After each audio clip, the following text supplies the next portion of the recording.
ఆకాశవాణి ప్రాంతీయ వార్తలు చదువుతున్నది కె ఉమారాణి. ముఖ్యాంశాలు. గుంటూరు జిల్లా మంగళగిరిలోని అఖిల భారత వైద్య విజ్ఞాన సంస్థ ఎయిమ్స్ తొలి స్నాతకోత్సవానికి రాష్ట్రపతి ద్రౌపది ముర్ము ముఖ్య అతిథిగా హాజరయ్యారు. లోక్సభ, రాష్ట్రాల శాసనసభలకు ఏకకాలంలో ఎన్నికల నిర్వహణకు ఉద్దేశించిన ఒకే దేశం ఒకే ఎన్నిక బిల్లును కేంద్ర న్యాయశాఖ మంత్రి అర్జున్ రామ్ మేఘ్వాల్ లోక్సభలో ప్రవేశపెట్టారు. దేశవ్యాప్తంగా విద్యాసంస్థల్లో మౌలిక వసతులను మెరుగుపరచడానికి కేంద్ర ప్రభుత్వం కట్టుబడి ఉందని కేంద్ర విద్యాశాఖ మంత్రి ధర్మేంద్ర ప్రధాన్ తెలిపారు. రాష్ట్రంలో పర్యాటక రంగ అభివృద్ధికి ప్రభుత్వం సంపూర్ణ సహకారం అందిస్తుందని రాష్ట్ర పర్యాటక శాఖ మంత్రి కందుల దుర్గేష్ స్పష్టం చేశారు. గ్రామాల్లో భూమి సమస్యలు పరిష్కారానికే రెవెన్యూ సదస్సు నిర్వహిస్తున్నామని రాష్ట్ర రెవెన్యూ శాఖ మంత్రి అనగాని సత్యప్రసాద్ వెల్లడించారు. ఇక వార్తల వివరాలు. దేశంలోనే అత్యాధునిక నగరాల్లో అమరావతి అగ్రస్థానంలో నిలిచేలా తీర్చిదిద్దుతున్నామని ముఖ్యమంత్రి నారా చంద్రబాబు నాయుడు తెలిపారు. గుంటూరు జిల్లా మంగళగిరిలోని అఖిల భారత వైద్య విజ్ఞాన సంస్థ ఎయిమ్స్ మొదటి స్నాతకోత్సవం ఈరోజు నిర్వహిస్తున్నారు. ఈ కార్యక్రమానికి రాష్ట్రపతి ద్రౌపది ముర్ము ముఖ్య అతిథిగా హాజరయ్యారు. 49 మంది ఎంబీబీఎస్ విద్యార్థులకు డిగ్రీలు, పోస్ట్ డాక్టరల్ సర్టిఫికెట్ కోర్సు పూర్తి చేసిన మరో 4 విద్యార్థులకు రాష్ట్రపతి బంగారు పతకాలు అందించనున్నారు. ఈ కార్యక్రమంలో గవర్నర్ ఎస్ అబ్దుల్ నజీర్, ముఖ్యమంత్రి చంద్రబాబు నాయుడు, కేంద్ర ఆరోగ్య కుటుంబ సంక్షేమ శాఖ సహాయ మంత్రి ప్రతాప్రావు గణపతిరావు జాదవ్, రాష్ట్ర మంత్రులు సత్యకుమార్ యాదవ్, నారా లోకేష్ గౌరవ అతిథులుగా హాజరయ్యారు. ఈ సందర్భంగా ముఖ్యమంత్రి మాట్లాడుతూ ప్రధానమంత్రి నరేంద్ర మోదీ చొరవతో 1680 కోట్ల రూపాయల వ్యయంతో రాజధాని ప్రాంతమైన మంగళగిరిలో ఎయిమ్స్ ఏర్పాటైందని తెలిపారు. ఇక్కడ విద్యనభ్యసించి వైద్య పట్టాలు పొందుతున్న విద్యార్థులకు ఆయన శుభాకాంక్షలు తెలిపారు. తమ ప్రభుత్వం విద్య, వైద్య సదుపాయాలకు అత్యంత ప్రాధాన్యం ఇస్తోందని ముఖ్యమంత్రి తెలియజేస్తూ, In India, Amaravati will be the future city, that also modern city. In that city, our Mangalagiri All India Institute of Medical Science will be the number 1 in the country forever. It's going to happen. Today, this hospital, 960 beds, 1618 crores they have spent money. Today, first convocation within 9 years' time. We are very happy. One of the most impressive progress. Honorable Prime Minister Narendra Modi ji has dedicated this institution to the nation. అంతకుముందు కృష్ణా జిల్లా గన్నవరం విమానాశ్రయానికి చేరుకున్న రాష్ట్రపతి Draupadi ముర్ముకు governor yes Abdul Nazir, ముఖ్యమంత్రి నారా చంద్రబాబు నాయుడు, ఉప ముఖ్యమంత్రి K Pawan Kalyan ఘన స్వాగతం పలికారు. అనంతరం విమానాశ్రయంలో పోలీసుల నుంచి రాష్ట్రపతి గౌరవ వందనం స్వీకరించారు. లోక్సభ, రాష్ట్రాల శాసనసభలకు ఏకకాలంలో ఎన్నికల నిర్వహణకు ఉద్దేశించిన ఒకే దేశం ఒకే ఎన్నిక ప్రణాళికను కేంద్ర ప్రభుత్వం పార్లమెంటు ముందుకు తీసుకువచ్చింది.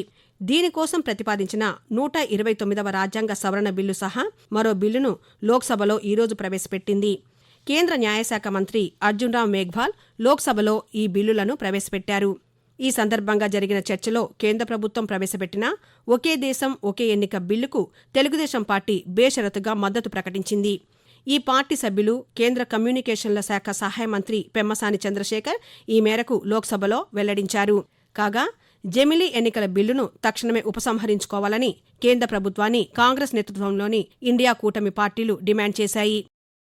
దేశవ్యాప్తంగా విద్యాసంస్థల్లో మౌలిక వసతులను మెరుగుపరచడానికి కేంద్ర ప్రభుత్వం కట్టుబడి ఉందని కేంద్ర విద్యాశాఖ మంత్రి ధర్మేంద్ర ప్రధాన్ తెలిపారు.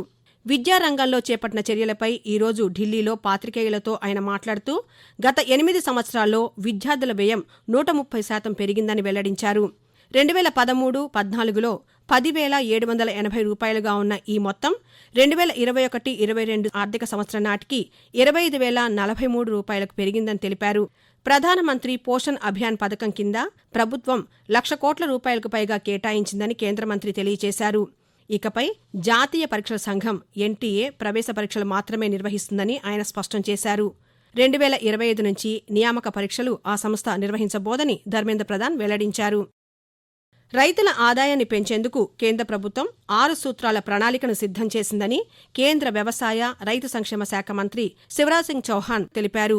ఈ రోజు లోక్సభలో సభ్యుల ప్రశ్నలకు ఆయన సమాధానమిస్తూ 2002-03 ఆర్థిక సంవత్సరం రైతుల ఆదాయం నెలకు 2,115 నుండి 2018-19 ఆర్థిక సంవత్సరంలో నెలకు 10,218 రూపాయలకు పెరిగిందని తెలిపారు.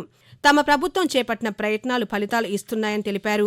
ఉత్పత్తి పెంచడం, ఉత్పత్తి వ్యయాలను తగ్గించడం, ఉత్పత్తులకు నాణ్యమైన కనీస ధరలను అందించడం, ప్రకృతి వైపరీత్యాల వల్ల కలిగే నష్టాలను భర్తీ చేయడం, వ్యవసాయాన్ని ఆధునీకరించడం, సహజ సేంద్రియ వ్యవసాయాన్ని ప్రోత్సహించడం వంటి 6 సూత్రాలు ప్రభుత్వ వ్యూహమని కేంద్ర మంత్రి తెలిపారు. వీటితో పాటు రైతులకు తక్కువ వడ్డీకి రుణాలు, ఎరువులు, వ్యవసాయ పనిముట్లు కొనుగోలుకు రాయితీలు కూడా మంజూరు చేస్తున్నామని శివరాజ్ సింగ్ చౌహాన్ వెల్లడించారు. ఆకాశవాణి ప్రాంతీయ వార్తలు వింటున్నారు.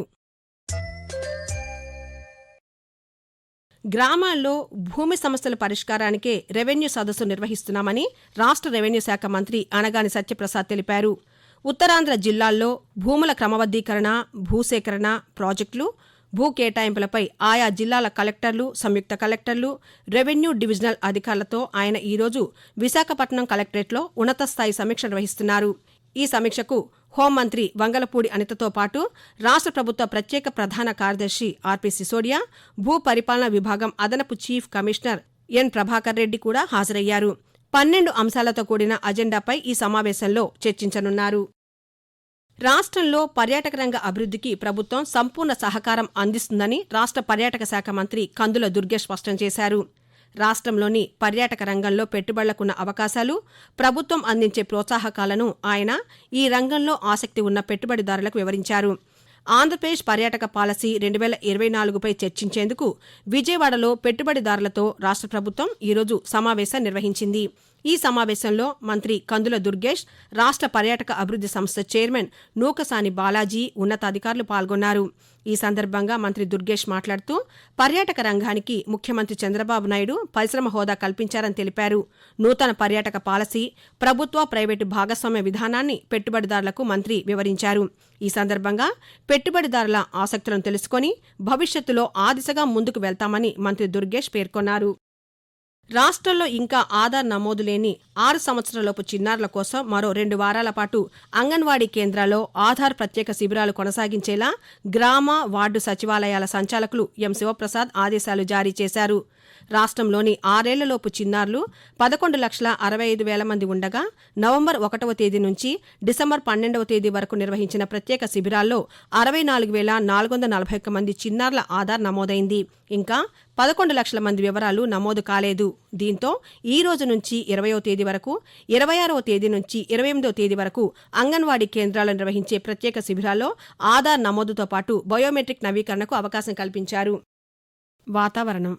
రాష్ట్రంలోని ప్రస్తుత వాతావరణ పరిస్థితులను అమరావతిలోని భారత వాతావరణ కేంద్రం అధికారి ఎల్ నారాయణ కొద్దిసేపటి క్రితం ఆకాశవాణి విజయవాడ కేంద్రం ప్రాంతీయ వార్తా విభాగానికి తెలియజేస్తూ, ఉత్తర కోస్తా ఆంధ్రప్రదేశ్ మరియు యానాం ఈరోజు తేలికపాటి నుండి ఒక మోస్తరు వర్షాలు లేదా ఉరుములతో కూడిన జల్లులు 1 లేదా 2 చోట్ల కురిసే అవకాశం ఉంది.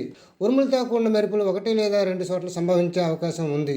రేపు తేలికపాటి నుండి ఒక మోస్తరు వర్షాలు లేదా ఉరుములతో కూడిన జల్లులు కొన్ని చోట్ల కురిసే అవకాశం ఉంది. భారీ నుంచి అతి భారీ వర్షాలు 1 లేదా 2 చోట్ల కురిసే అవకాశం ఉంది. ఉరుములతో కూడిన మెరుపులు 1 లేదా 2 చోట్ల సంభవించే అవకాశం ఉంది.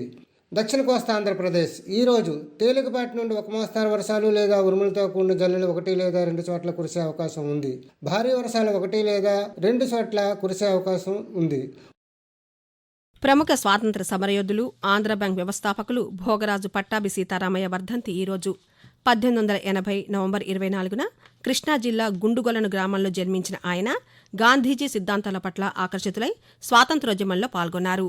స్వాతంత్ర్యానంతరం పార్లమెంటు సభ్యునిగా, మధ్యప్రదేశ్ గవర్నర్గా వ్యవహరించారు. తెలుగు భాషాభివృద్ధికి ఇతోధికంగా కృషి చేశారు. 1959 డిసెంబర్ 17న ఆయన తుదిశ్వాస విడిచారు. ప్రాంతీయ వార్తలు ముగించే ముందు ముఖ్యాంశాలు మరోసారి. గుంటూరు జిల్లా మంగళగిరిలోని అఖిల భారత వైద్య విజ్ఞాన సంస్థ ఎయిమ్స్ తొలి స్నాతకోత్సవానికి రాష్ట్రపతి ద్రౌపది ముర్ము ముఖ్య అతిథిగా హాజరయ్యారు. లోక్సభ, రాష్ట్రాల శాసనసభలకు ఏకకాలంలో ఎన్నికల నిర్వహణకు ఉద్దేశించిన ఒకే దేశం ఒకే ఎన్నిక బిల్లును కేంద్ర న్యాయశాఖ మంత్రి అర్జున్ రామ్ మేఘ్వాల్ లోక్సభలో ప్రవేశపెట్టారు. ప్రాంతీయ వార్తలు తిరిగి సాయంత్రం 6 గంటల 10 నిమిషాలకు వింటారు.